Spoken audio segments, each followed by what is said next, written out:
Hello,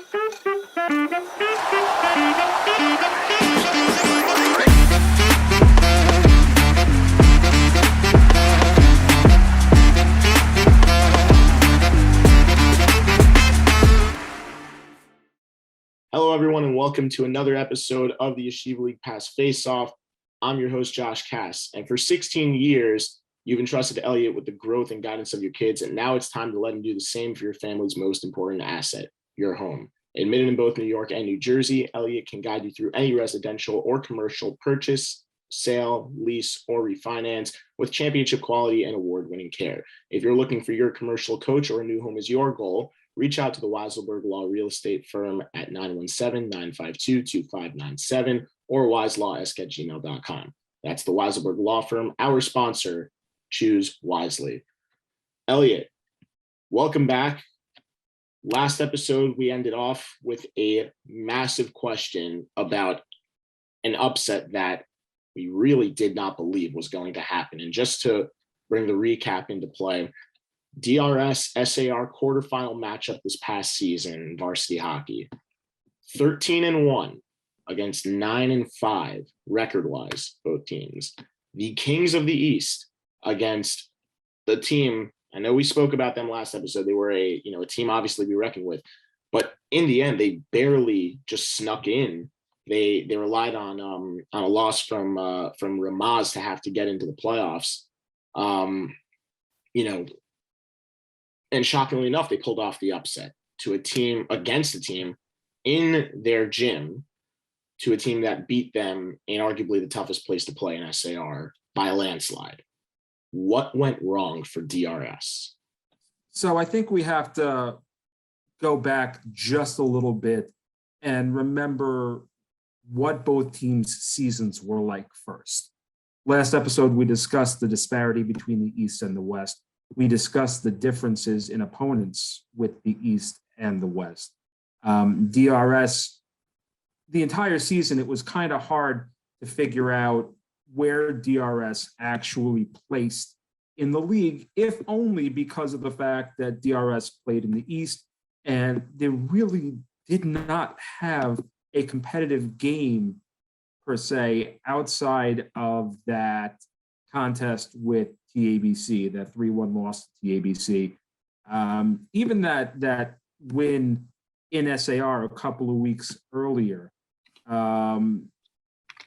I think the difference there lies in the fact that SAR had been playing much tougher competition all year. They were playing essentially playoff caliber hockey the entire year.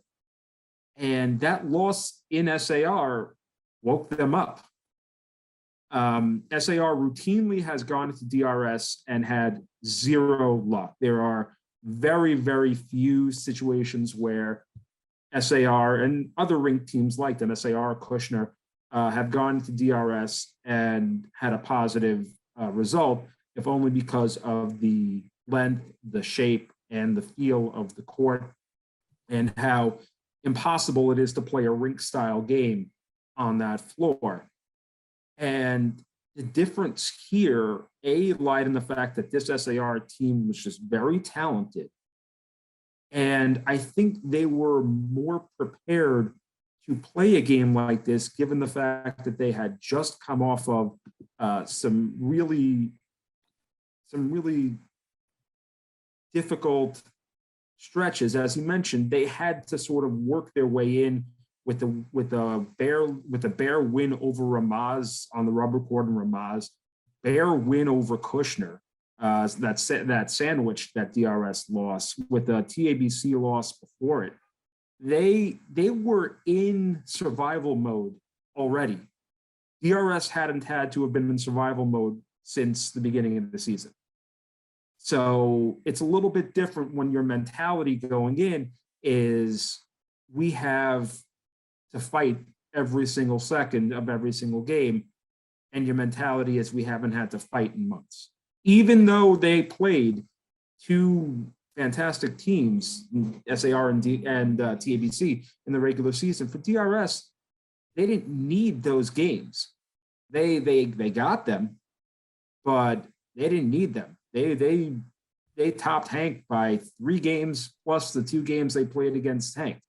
The moment that they put this thing out of reach very early and didn't really have to pick up another meaningful game until that point, which is why our rankings sort of reflected interesting results as to where they really should be. They were bouncing around 4th, 3rd, 5th, 1st at points even. And then when we got to that game, there was a significant distinction in how SAR played and how DRS played. And I feel it was just the mentality going in of what both teams had been doing all year. SAR had been fighting tooth and nail all year. And even though they finished with a 9-5 record, they finished with a 9-5 record against the teams that a they play. Much more competitive schedule than DRS's 13-1. Yeah, and I think that's something that was very overlooked. I was thinking about, obviously, the first thing that I think about when it comes to an East versus West battle, especially when you've got teams like this. Don't forget, we're kind of basing it off of 2 years ago because the regular season and semifinals were completed. It was the championship where eventually I think they just named co-champions. That did not occur. But what you're looking at is a DRS team coming into this matchup. And if you're going to go back even farther, 2 years prior, you were looking at a battle of 2 of the top, expected 4 teams in the league. SAR and DRS were both semifinalists 2 years ago. SAR made it a little bit farther than them, but granted, DRS, never matched up with SAR. So we don't really know who would have won that battle. And the first time it was kind of, okay, well, SAR is is hosting DRS. This was during the regular season. DRS went in there and beat them like 7-3. That's crazy.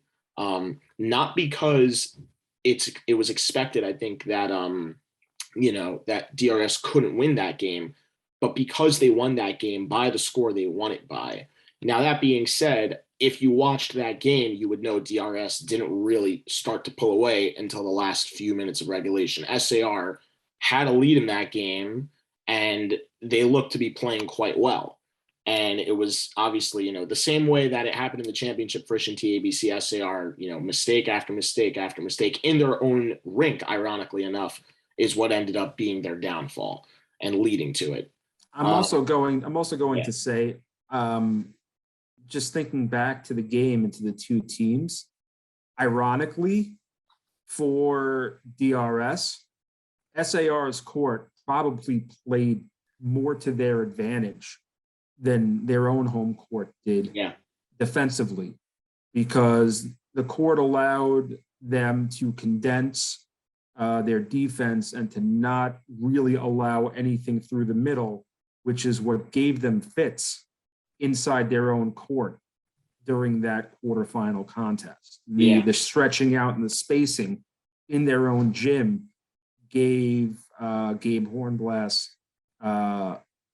plenty of room, much more room to be able to roam through the high slots in the middle than in his own court, because of how condensed the DRS defense was able to be.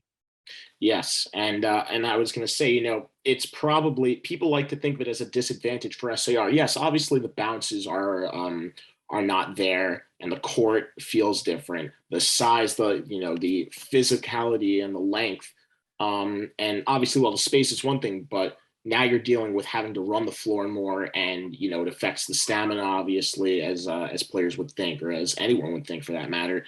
And then you go ahead and pull off an upset. It's not the first time that they've come in here. As we have mentioned, while they haven't had much luck in the past, it's been somewhat recent, within the last 3 to 5 years, that they've come into DRS in a few meaningful games and just completely shut them down. If you want to go back a couple seasons ago, this wasn't a playoff game, but it had the feel of a playoff game when you had DRS and SAR in 2018. We already mentioned that championship year with Frisch and SAR. But Gordy Kolb's senior year, they went into DRS, a team that had been undefeated for the last 2 seasons with that core of players. Those seniors hadn't lost a game since their 9th grade year, and they lost. Ironically enough, it was to SAR, opening and closing the book, those ends there. a semifinal loss in their ninth grade year, 2 years of being undefeated, 13-0 with the playoffs, 17-0 with the playoffs in their sophomore and junior years. And then their first game, I think they were like 6 or 7-0 up into that game. And then SAR just comes in there, ruckus DRS crowd, and completely silenced them. That was once. And then now you have this one, very, very similar resemblance. A younger SAR team that year and a younger SAR team this year. We already talked about how they have a very, very big bunch of juniors that are at the top of their class next year in the league. Now, if you flip it over to DRS's side, they were a very senior heavy team this year. Where do they go from this? So for DRS, it's going to be very interesting. They were senior heavy, but you can't escape the fact that there are still some very, very talented juniors that are on that squad. Yes, without question. Plus, I mean, you're talking about Moshe Grossman, Mark Matlis, Noah Friedman, Moshe Ratner. But you also have to remember that they're getting an infusion. Their JV just won the championship. And they were very sophomore heavy as well. Nathaniel Lawrence, Jake Frankel, Daniel Austin's gonna jump up there into net and take over and really give them a boost up there. But I think what you said last episode really does come into play here. And there's a massive reason why I think SAR is the favorite, even in a matchup against DRS this year. Because they've all been here now at this point. Because SAR's class is all in the same class. SAR's team is mostly seniors who have been playing together. They didn't need to mesh 2 years ago. They've been meshing every single year. This DRS group has never played together. And I think that's why for SAR has a decided advantage in that I can count 1, 2, 3, 4, 5, 6, 7, 8, 9, 10, 11 players who have played together moving up a year that are not going to have to worry about chemistry. They're still playing together. Every other team is looking to build that chemistry for the first time ever. And I think that it also shouldn't be overlooked. This is still DRS we're talking about. And obviously, if anyone tuned in or if everyone here saw the Nathaniel Lawrence and Rav Yosef Herschel episodes, then you both know how much I've raved about. There's just this thing that keeps happening with them that you could give them street players. You could pull kids off the street, pick up a hockey stick, and they'll become great. There's just something about that system that screams success and sustained success. And it really shows what an incredible job that their administration has done in recruiting some of these kids and helping keep them that way. And more than that, though, to Larry Gross and his coaching staff, him, Andrew Giller, Rabbi Janikowski, they've all been, a little less Giller, but specifically he's a part of the staff. He's part of it. He went through it as a player and he's part of it as a coach now, but a little bit more over the years with Rabbi Janikowski and Larry Gross, who have done a phenomenal job in the development of their team and consistently rolling out contenders. Their record usually does not indicate, what kind of team they could end up. Just an example of that, I remember in 2017, the 2017-18 year, their JV team was not looking very strong because their freshman class was very unproven, and their JV, their 10th graders were not coming off a year where many of them really played big minutes, and they were kind of getting used. And they went, I think, 5-3-2 that year. And, a lot of people were not expecting them. More than they went 5-3-2, they almost knocked off the runner-ups in Frisch. That was a battle. You talk about the playoff game? Yeah, the playoff game. I reffed that game. That was obviously Frisch, the superior team, but you're looking at a DRS team that went into that year with absolutely zero expectations, and you put up a fight. Like I said, you could always count on them to be, at the very least, they're going to be competitive. So ironically, you actually, both the games that you've referenced within the last 10 minutes, I reffed, because I actually reffed the SAR DRS game as well back in 2018. So I can speak to firsthand knowledge on both of those games, having seen it happen right in front of me. But just going back to your point, because I think there's a lot that has to be taken into consideration for the players that they have. There is a saying that success breeds success. And that DRS's proven record has been able to attract a lot of young talent that is coming in. You have the coaching staff there that works with the talent and molds them to their system. But the reason why DRS has been able to have sustained success is that they've had sustained success, and it appeals to the kids.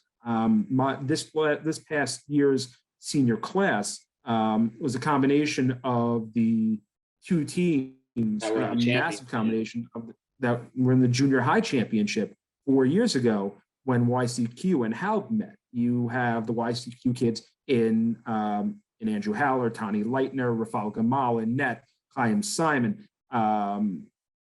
Forgive me if I'm forgetting anybody. I mean, we're a very tight-knit group still.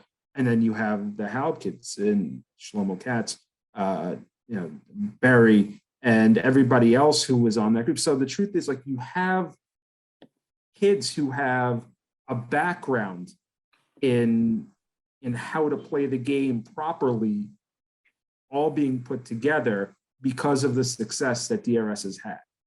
It used to be that way with Hafter very early on in the 2000s as well. When I was in high school, and slowly but surely it shifted its way over to being DRS. Yeah, and I mean, even like, not to pump our own tires, but even Rambam had a run like that from 2011 to about 2015-16, where they were getting the, really like the top players. And unfortunately, now there obviously was a controversial game in there. I'm not getting into detail about that. One way or another, it didn't end the way they wanted it to. So you can't go back and say, oh, well, if this would have happened, I mean, you can't say that. All the way up till 2015, their last appearance where they had either of their teams in the championship and really were the favorites to win it until a shocking performance by a guy by the name of Gordy Kolb. I don't think a lot of people really know who he is, but, for those of you, whatever, if you know, you know. With that being said, I was on the bench for that game. So another game I was at. And sitting right behind you in the stands that day. And it still comes back to show now where DRS is trending, because obviously we're not going to take away from that junior class, and we're not going to take away, obviously, from the sophomore class that just won a JV championship against an undefeated TABC Storm team. But why don't we dial into those two teams now very specifically, because we didn't get to touch on them. We didn't get to touch on DRS as much for what they might look like, and TABC very specifically because, and Frisch for that matter as well. We'll leave Frisch for the end because we started with them. But now that we're on DRS real quick, I want to point something out. Nathaniel Lawrence said something in his episode that I was thinking about. I was like, is he going to say it? I wonder. And he hit the nail right on the head. And it was that, the junior class doesn't have a lot of depth for DRS, not as much depth as they're normally used to, at least when they continue to roll their teams. And the sophomore class, though, very, very deep. We know, obviously, they did rely on freshman production from three very, very key players, at least offensively. But right now you're looking at that DRS team, you're saying, well, they don't need a massive injection of offense because they have arguably the best line in the Eastern Conference, as they'll call it next year, in Moshe Grossman and Mark Matlis. And that's not taking away from a guy like Moshe Ratner either. That's not taking away from a guy like Mark, Mark Friedman plays for the Penguins, and I don't know why. Noah Friedman, excuse me. Noah's playing defense. Yeah. So, and on the back end also, you're going to be looking at guys coming up, as we mentioned. Now, obviously, three of those four players offensemen. Let's get to the goaltending real quick. Daniel Austin won the championship MVP in the JV championship. He's moving up, and to me, with all due respect to anyone else, it's a no-brainer. He should be the starter in net next year. Whether or not Larry wants to give seniority to a guy like Mordowitz, I'm not sure. but that's his call to make. And obviously he should know that he knows how valuable Austin is, having coached him in JV now. But on the sophomore side, moving up, what Nathaniel Lawrence pointed out is he'll be one of those key pieces next year on the junior side, is that the senior class of next year for DRS is a little more offense heavy, while the junior class is a little bit more defense heavy. You're going to get him, you're going to get Frankel, you'll get Shmuel Fine up there, and you'll also get Ritter, although he's shifted back to offense as a player. So one way or another speaking, it's definitely interesting, but I still don't know that, obviously not a lot of teams have these expectations, with the exception of one or two that we've already mentioned. But with that being said, you're looking at a DRS team that is about as interesting as it's going to get next year, coming off two championship caliber teams as they thought they had. One of them prevailed, and ironically enough, it was the one that had no expectations, that was a little bit unproven.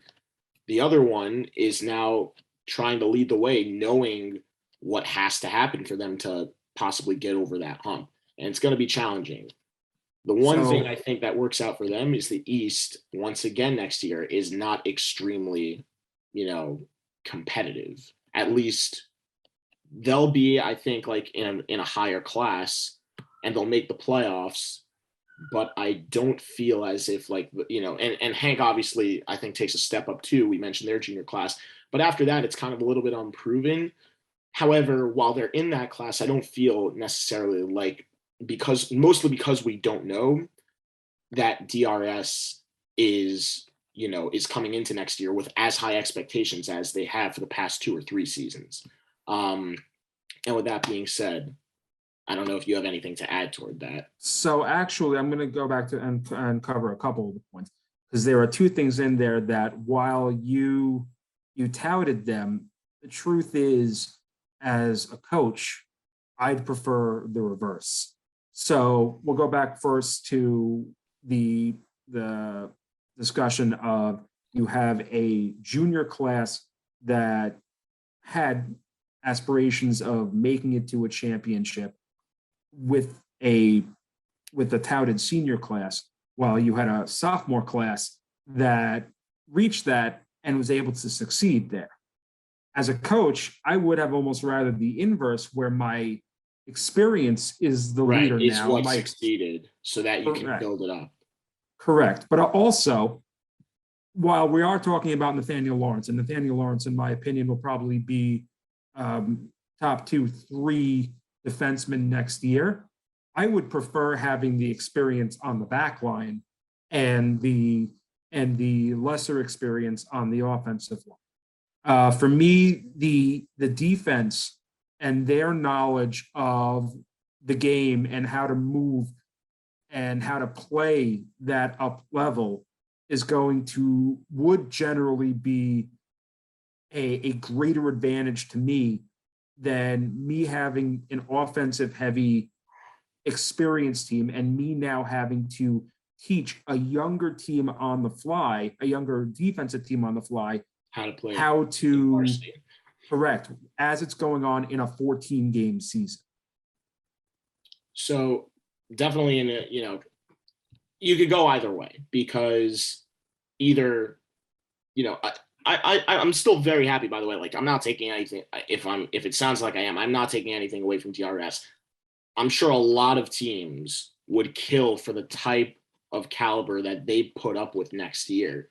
It's a little bit unproven because most teams in the East were very senior heavy, with the exception of Hank. And because of the fact that unless you were DRS or TABC, not many teams really knew what they were getting with their sophomores this past year, or their freshmen, but their sophomores, for the sake of talking about varsity, because they'll be moving up, is still a little bit unproven. So because of that, and we know what DRS has done, we know what Hank has done, that's how I'm, taking what I'm talking about. It's not just, obviously there's a lot of consideration. Let's run down the East here, because I think it bears talking about the teams that will be there and what type of competition they'll have. We discussed Hank. Hank is losing 2, maybe 3 players, but they're still keeping the main core of that team with Elliot Hockey, Jordan Gedgerman, Joey Diamond in net, Aaron House. They're staying put. Magan David loses maybe 2 kids. Most of their kids were 11th through 9th grade, working their way up. Magan David is going to be interesting because several of those players have been playing since, given COVID and everything, but you have a group of players that were playing in the varsity league as a freshman. Their goalie, Joseph Schwecke, started as a 9th grader. They have a way of doing that. Flatbush is going to be a different team next year as well because they had. Well, they're going to lose 2 key pieces. They will. They're losing Richard Cohen. They're losing Jake Laniato.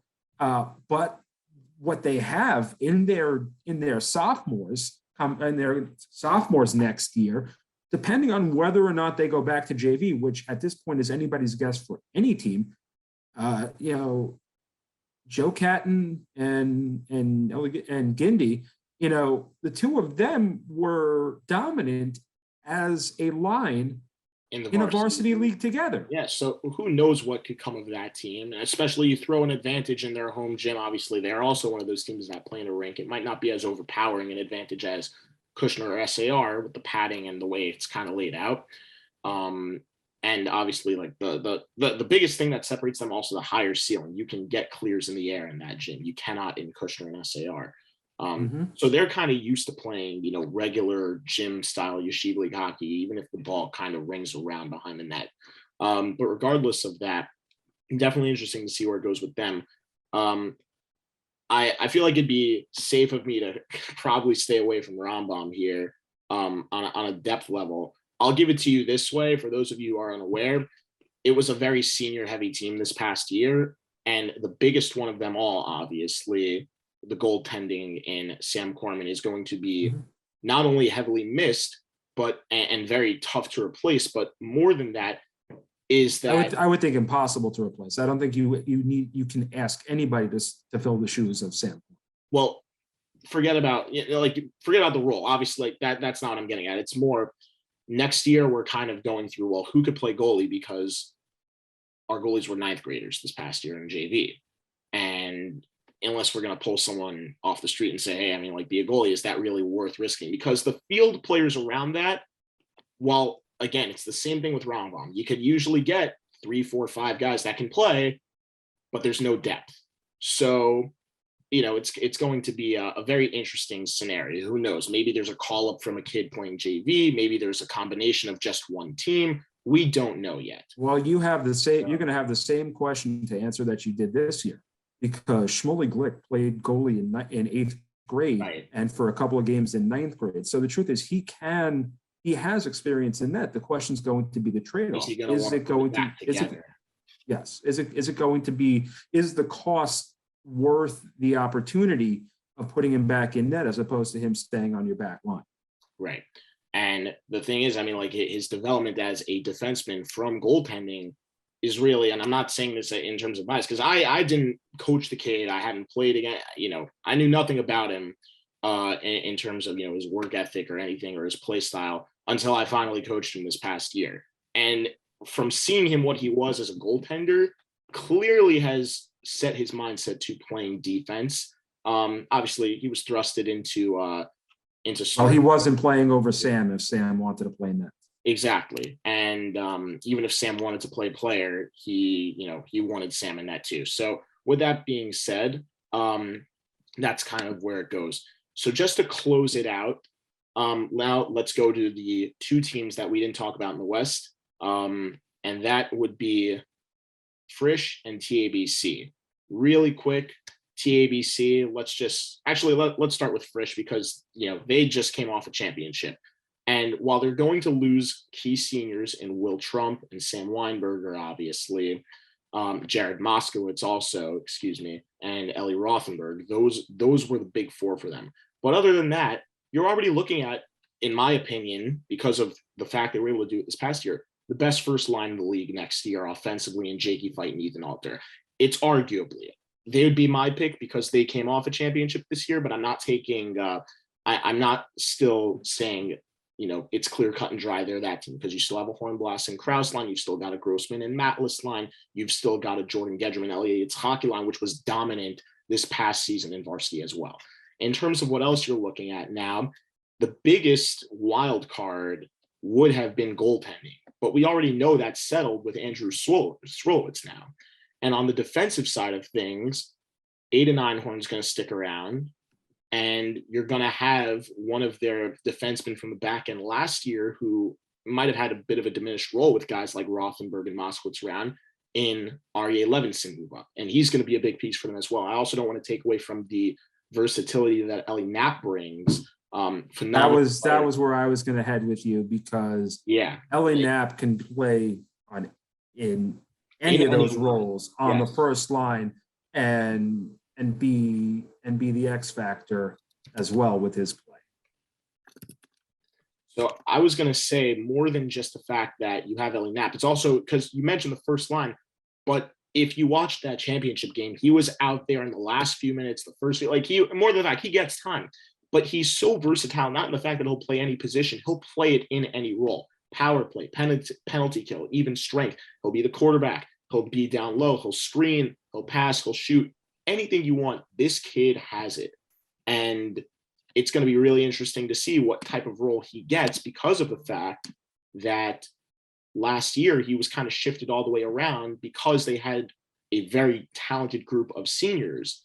But now he's going to be leading, as a junior. And I'm wondering, do they give him more of an official role, or do they let him keep his role where he slides all the way around? And I think it'd be smarter to have him keep sliding around, because that's what he's so accustomed to. And that's what's brought them lots of success. They're going to need him to, because there isn't as much depth coming up from JV. So he's going to need to play multiple roles in order to fill the depth that the JV is not going to be able to cover. There are very few players coming up from that JV team that can slide in on a varsity team. So Ellie is going to need to rove around and really plug the holes that team is going to have on their second line, their first line, anywhere and everywhere, because he has the ability to. He's going to need to, in order for that team to maintain any success. There's just a lot that's not coming back for them. That's going to be a big issue. And then real quick, now we'll move on to TABC just to close out the segment. Elliot, TABC, we already mentioned it at the beginning of last show. They were so close to a championship, just under 6.5 minutes away from another trophy in that case that you walk by whenever you walk in that building toward their gym and you see, oh my gosh, we are in for one heck of a battle. And ultimately, they were a very senior heavy team as well. But that's not taking away from some of the juniors that played massive roles. And I want to shout out specifically 3 players, one in each position, because you've got Jordan Ryder on the back end, who played power play, penalty kill, even strength on that top line, occasionally slotted out with either not or Gibber. And on the offensive side, you've got Eitan Adler, another junior who will probably be Ryder will probably be leading, on their in their respective positions in defense and offense next year. And then obviously in net, the biggest position that was probably filled for them the last 2 or 3 years, Chaim Mermelstein. And a lot of people, and I need to get this off my chest, and I didn't get the opportunity to say it to him at the championship game during warmups, and I didn't get the opportunity to say it after we lost him in the playoffs. So many people critique him for not being athletic. The kid is one of the best goalies in the league. The numbers are what the numbers are. To say he's not athletic is not accurate. It's a shot, and it's completely irrelevant to anything else. I've been watching him since he was in 7th grade at my. He is phenomenal. He might be the most slept on goalie in Yeshivah League. He might have been this past year. And I know that's kind of, tough to say because of the fact that TABC was as dominant as they were. It's not, because no one gives recognition to their goaltending when they have offense like AJ Seplowitz and Joey Zelig, Eitan Adler, Ben Sion Kaiser. And, then you're looking at on the defensive side of things, Svina or Zach Gibber, Jordan Ryder. I'm probably going to get the first name wrong because I know there are like 3 or 4 of them, but Moskoff on the back end as well. And you're looking at Jared. that thing, Jared Moskoff. Thank you. You're then looking on and saying, who the heck is their goalie? It doesn't matter because they don't give up more than 2 goals a game. And even if they did, like, they could put anyone in that and that'd be the case. I'm like, that's just not true because he stole a game from SAR early on in the year. That was in SAR. And then when SAR came to TBC, obviously it's a different ballgame. But, not to get the credit or to not. All right. Did I say Jared? I meant Jacob. I apologize. Jacob Moskoff. Okay. I was thinking of Jared Moskowitz. Okay, sorry. Jacob Moskoff on the back end. But the bottom line is to not get the recognition that he deserves is real highway robbery for a guy who has been doing this. He started this year as an 11th grader with all the seniors as talented as they were ahead of him and above him. And he started in 9th grade when he was a little bit unproven coming into high school. And he carried that team. I don't want to say carried, but he was a very big piece to that TABC team and why they got to the championship that year. So, where did they go from here? And they're very similar to DRS in the sense that they get a major injection with their sophomores that are coming up. Yeah, look, the TABC is definitely going to be the most complete mix from their junior and sophomore classes. There's no question. They have the talent on both levels, and I'll take it a step even further. Both of these teams were, my math, 16 minutes away from pulling home championships. Both of these teams, the JV and the varsity team, were 16 minutes from pulling in a championship.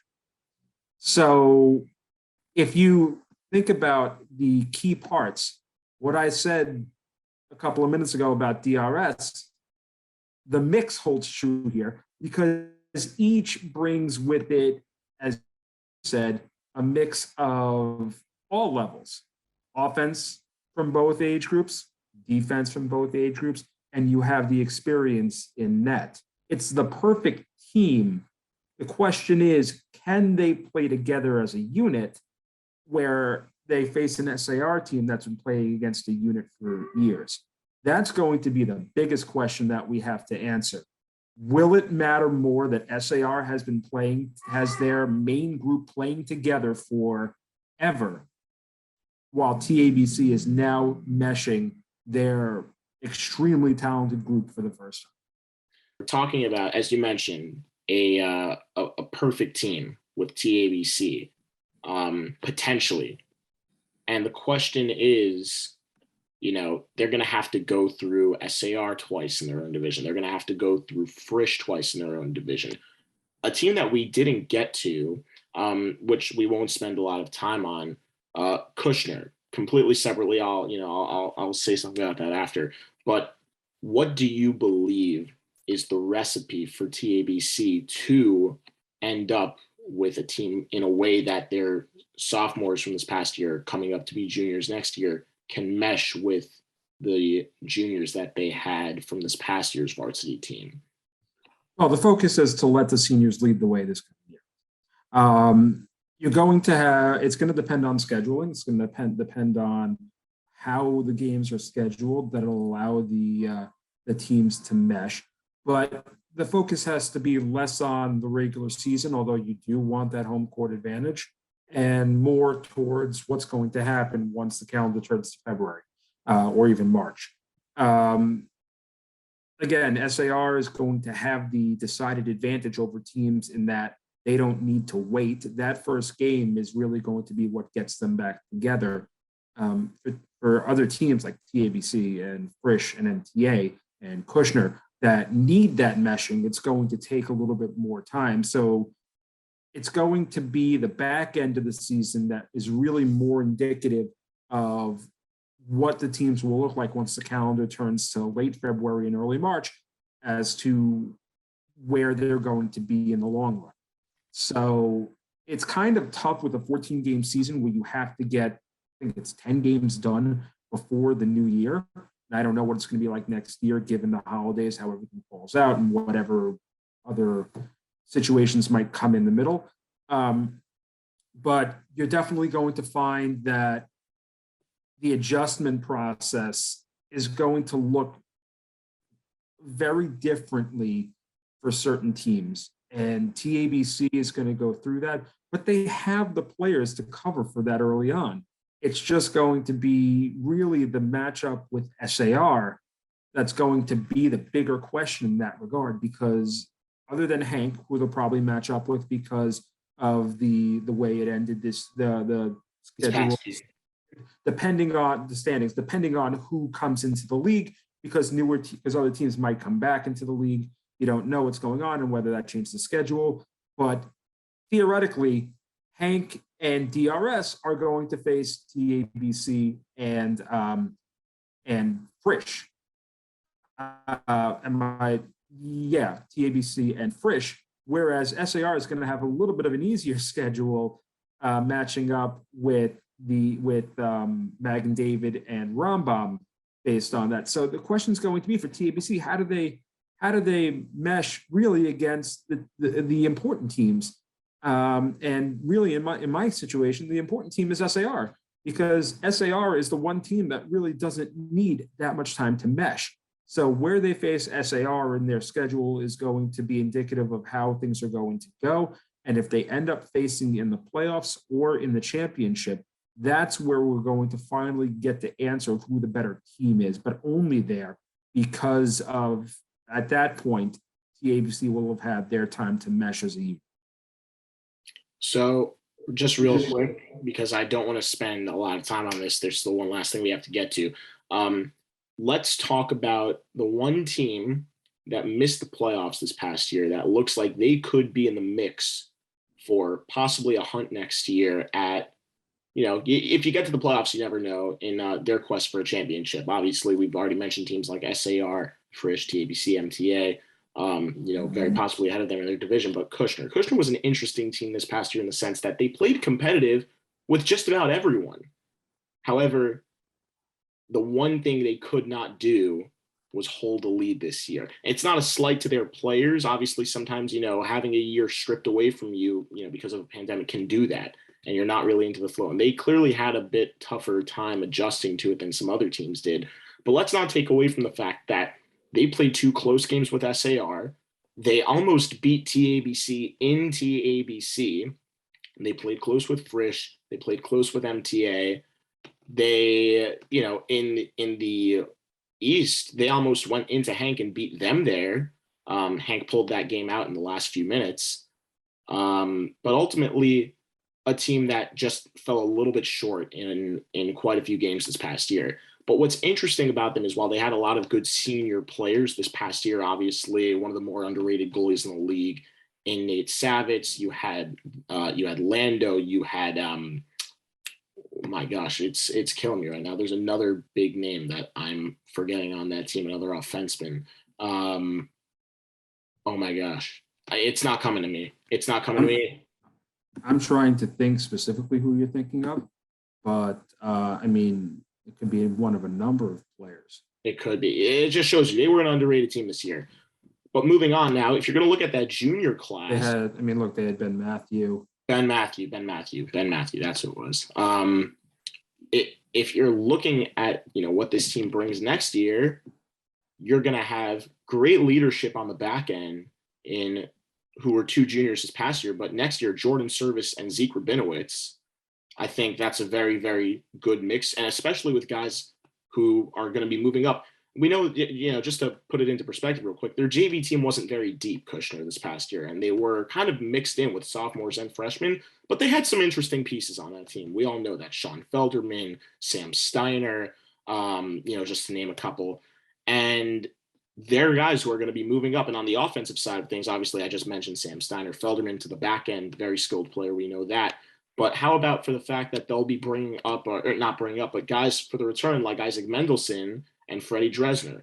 That's a very strong 4, if you ask me. And obviously, Kushner's main issue normally is there's not a lot of depth on their teams. but they clearly have talent to roll with. So do you think possibly a comeback on their end could be an occurrence this coming year? It's going to come down to one key piece and one key piece mainly, and that's going to be who is playing net. Ethan Hirschenoff took over for a bit last year. The question's going to be whether or not he's fully committed to playing goalie this coming year.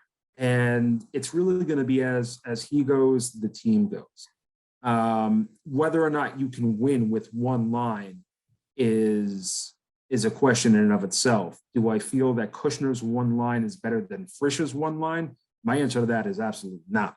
If you were to ask me whether or not Frisch's top line or possibly even MTA's top line, who MTA in the same situation as Kushner is, I might tell you that I take either of those over Kushner just because you don't know how things are going to develop given the lack of depth. 3 players doesn't make a line. There has to be a 4th one there.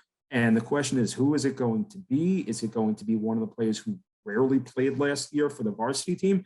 Is it going to be one of the players who played for the JV team that really didn't accomplish as much as one might think? And how much of that is going to come down to just the fact that they play in one of the most annoying courts to play in the league. And that can work to their advantage, though. Exactly. You have to give them.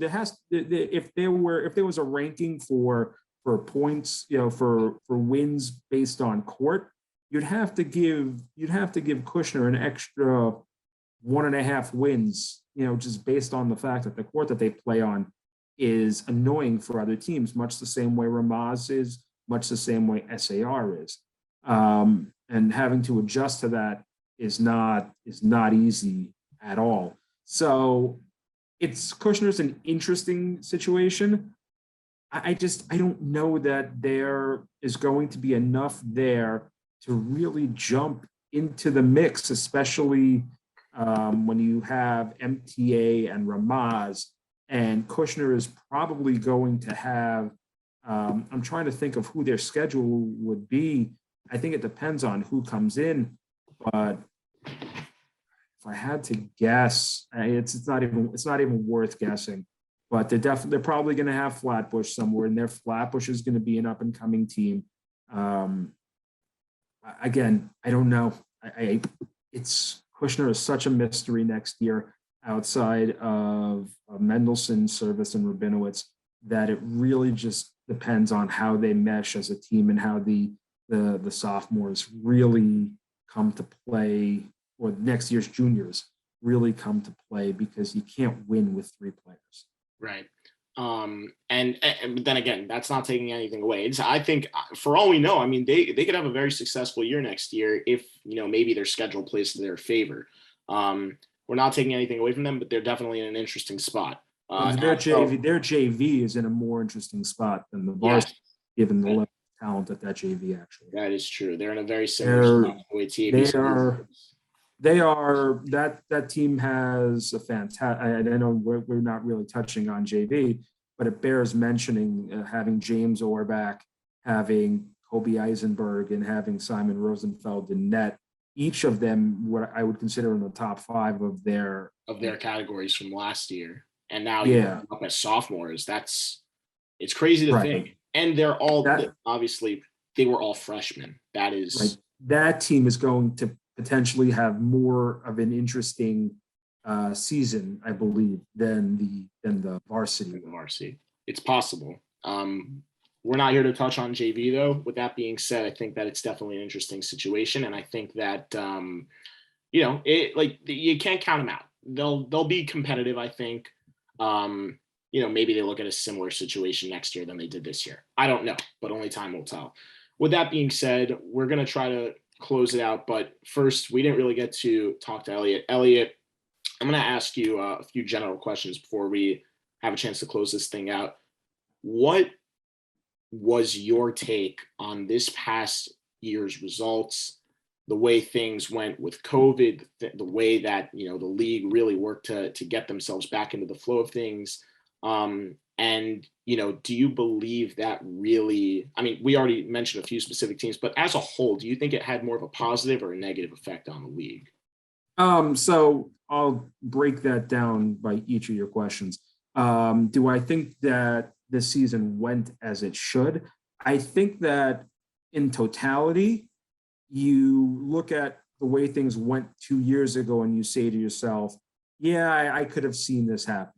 Frisch 2 years ago as JV were a controversial goal, non-call Yeah. away from getting to a final against TABC. So it's a very I think you could have seen this coming, so to speak. I think that without the year in the middle, it was a question of whether or not everything would be as it was, and that goes back to your question about COVID. Obviously, it was a herky-jerky process getting back here, but I think we have to just be happy that we were able to get back here, no matter what policies were put in place. Everything that was done, I believe, was with the best interests of our kids and our coaches and our referees and our administration in mind. And in that regard, I can't fault anybody for any of the decisions that were made, no matter how people feel about vaccine mandates and whether those kids should play or not play. The fact that we're able to have a league, I think, trumps every other thought in the process. And there's a whole host of people that we have to thank for this even becoming a reality again, when 2 years ago we weren't even sure, if you're talking March 20th, 2020, when everything's shut down, you're questioning whether, when, if ever, we're ever getting back into schools again, much less playing hockey. So I think that however we got there, we got there. And that was the most important thing. And I think next year, things are going to be a little more open because we've had a year where we were able to adjust to things. Clearly better than not having the year at all. So whatever we got, we got. As much as we want to gripe about it, we got sports for our kids. And that was the most important thing, getting them back to a little sense of normalcy in a very abnormal time where, as I said at the championship game, social events gave way to social distancing, and virtual everything gave way to virtual schooling. And so that was important in its own way. Did it affect any teams more so than others? I think the answer to that is that it affected every team but it affected every team disproportionately, just because of the number of players that they had who had experience. It disproportionately affected Flatbush because Flatbush had way more kids who had never played a game of Yeshivah League varsity hockey and who hadn't played since middle school, essentially, and deep in middle school, essentially playing this year. Did it affect DRS as much? I wouldn't say so, because it was basically just a year for them. And did it affect SAR? Did it affect the ABC? Probably not as much. But for the teams that now had to rely on kids that had barely any JV experience playing on a varsity level, I would say those teams were disproportionately affected. But I think that for the most part, that went away and actually became a benefit, because once they learned to focus less on this year and more on the future, those kids, the Elliot Hockeys of the world, the Joey Cattons of the world, the Safs of the world, like those kids now got extremely good experience against talented kids that they're going to be able to carry with them and carry with their teams for the future.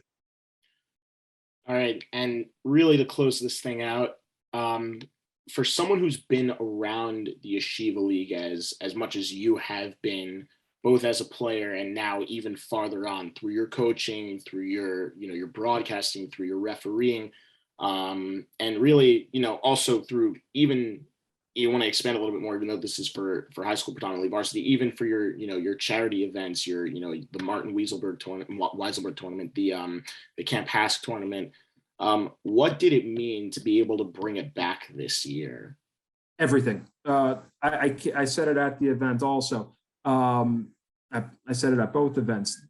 The thought process of actually being able to go through it, because for both events 2 years ago, we were actually in the beginning stages of planning. We were beginning to plan for the junior high tournament around February, and we always would start for the HASC tournament in February because it would involve a lot of pulling things together through the summer.